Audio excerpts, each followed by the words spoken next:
Good morning students, how are you all? I hope you all are doing good. Today we will understand the plot overview of The Hound of the Baskervilles. Okay. The Hound of the Baskervilles is third of the four crime novels written by Sir Arthur Conan Doyle. Let us understand its plot overview in short. So here Dr. James Mortimer calls on Sherlock Holmes in London for advice after his friend Sir Charles Baskervilles was found dead in the ULA office manor on Dartmouth in Devon. The death was attributed to a heart attack, but according to Mortimer, Sir Charles' face retained an expression of horror, and not far from the corpse the footprints of a gigantic hound were clearly visible.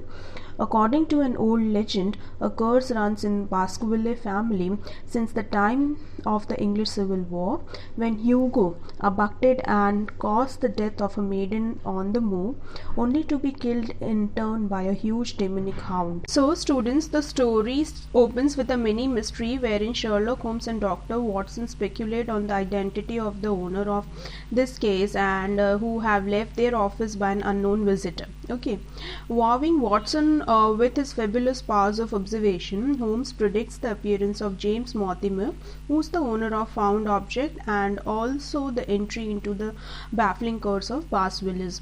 Now, entering the office and unveiling an 18th century manuscript, James recounts the myth of the lecherous Hugo Baskerville.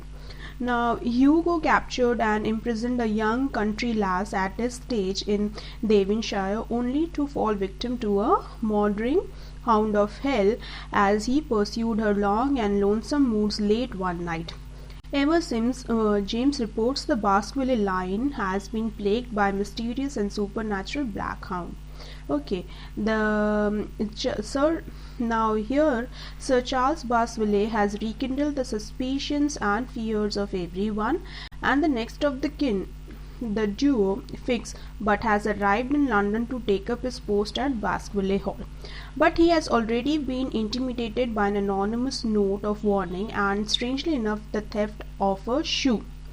Then, as the story proceeds, agreeing to take the case, here we see Holmes and Watson quickly discover that Sir Henry Baskerville is being trailed in London by a mysterious strange man who speculate as to whether the ghost be friend or foe.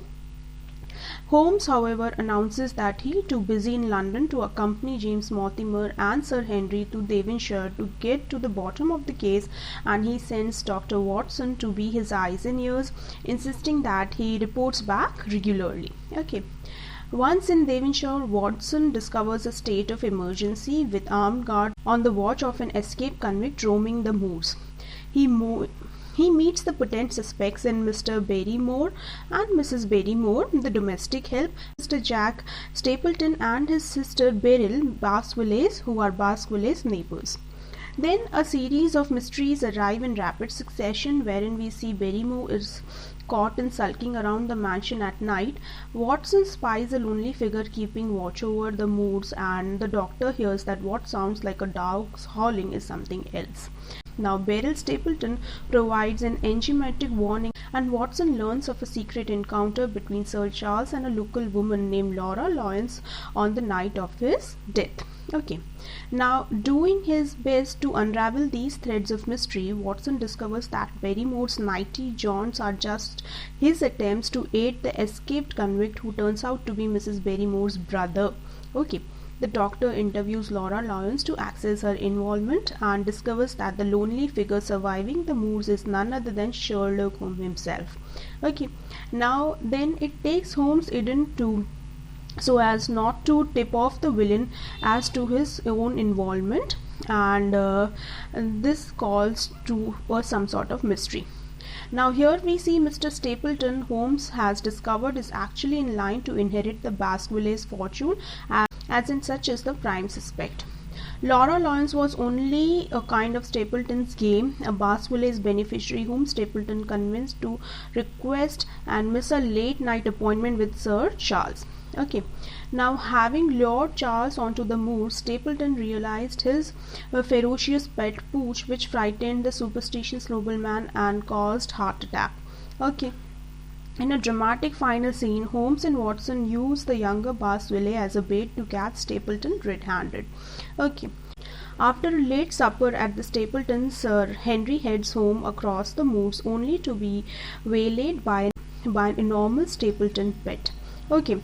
Despite the fog, Holmes and Watson are able to subdue the beast, and Stapleton, in his panicked form from the scene, downs in the marshland on the moors. Beryl Stapleton, who turns out to be Jack's married wife and not his sister, is discovered tied up in the house, having refused to participate into the scheme. Okay. Again, towards the last scene, we see back in London, Holmes ties up to the loose ends, announcing that the stolen shoe was used to give the hound Henry's scent, and that mysterious warning note came from Beryl Stapleton, whose philandering husband had denied their marriage so to seduce and use Laura Lyons. Watson then declares the case to be closed. Okay. And this was it, students. If you are looking for multiple choice questions, click to the numbers given below in the description box. Thank you.